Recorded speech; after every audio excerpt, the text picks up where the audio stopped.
Hey, how's it going, guys? Wanted to put a quick review up of VHS. I had posted the review of VHS 2 yesterday, which me and BDG Reviews had done a commentary for that, and I was saving to review for this one because we actually recorded a podcast last night, and the main review being VHS 1, and which I'll link below in this video. But right off the bat, this is one of my favorite movies in the past 10 years for sure. I think it's one of the best anthology films ever made.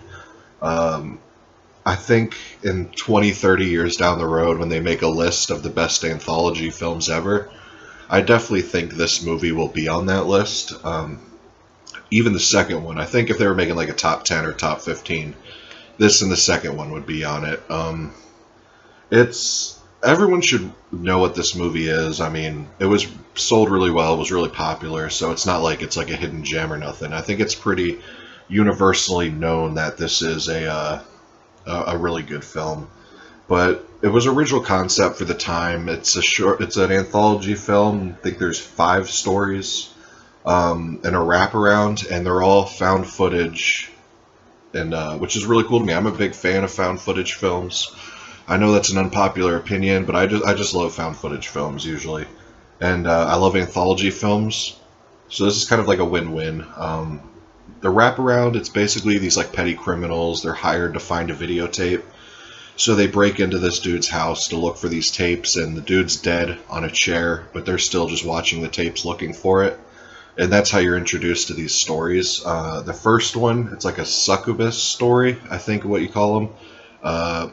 Called Amateur Night, and it's a really good story, really short. Basically, these like amateur porn makers, they go to a bar and pick up these 2 chicks, but one of them is like a demon, and it's just a really interesting story. I haven't seen anything like it in a movie ever, so it's a really good way to start the film off.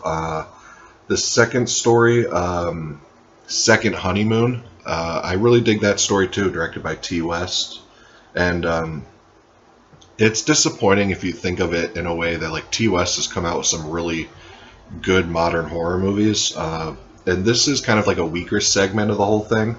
It's not the weakest in it, but it's the second weakest. You're essentially looking at this couple's honeymoon footage as they're going cross country, and there's like this intruder that comes in while they're sleeping in the motel, and it's definitely has like a weird twist ending to it that I really dig. And there's just certain things, the rewatchability of it, you kind of find out more hidden details of that story, and the more I see that story, the more I really dig it. So yeah, it's really strong second story. So then that leads us to the third story, which is I'm trying to get them all in order. The third story is the Glenn McQuaid one, who did I Sell the Dead, and it's kind of like a slasher.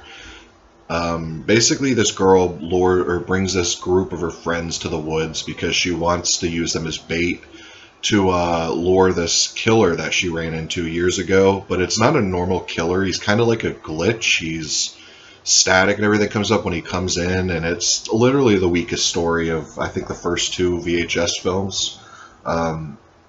The acting in that segment's atrocious. It's just not a good story. It's when I'm watching, I kind of can't wait for that one to end. But luckily, it's only like 10-15 minutes, so hey, it is what it is. I mean, this movie I think would have been a 10 out of 10 film if that story was cut, because realistically, this is a 2-hour movie. So if they cut that, it would have brought it to like an hour 40 minutes, which it would have benefited a lot better if they had just like left that as a special feature or something. But the next story, I don't remember exactly what it's called. I think it's called like The Strange Thing That Happened to Emily when she was sick or something.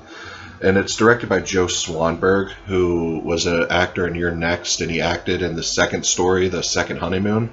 And I gotta say, he's actually the best actor, I think, in this movie, because his segment in the Second Honeymoon, I really dug him.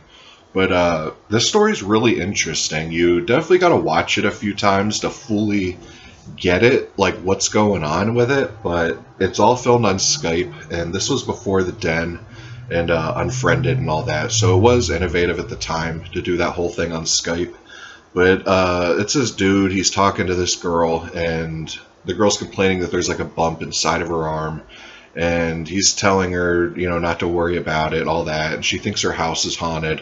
And then it's revealed that there's like, I don't want to give too much away, but there's some reveals that are just truly bizarre.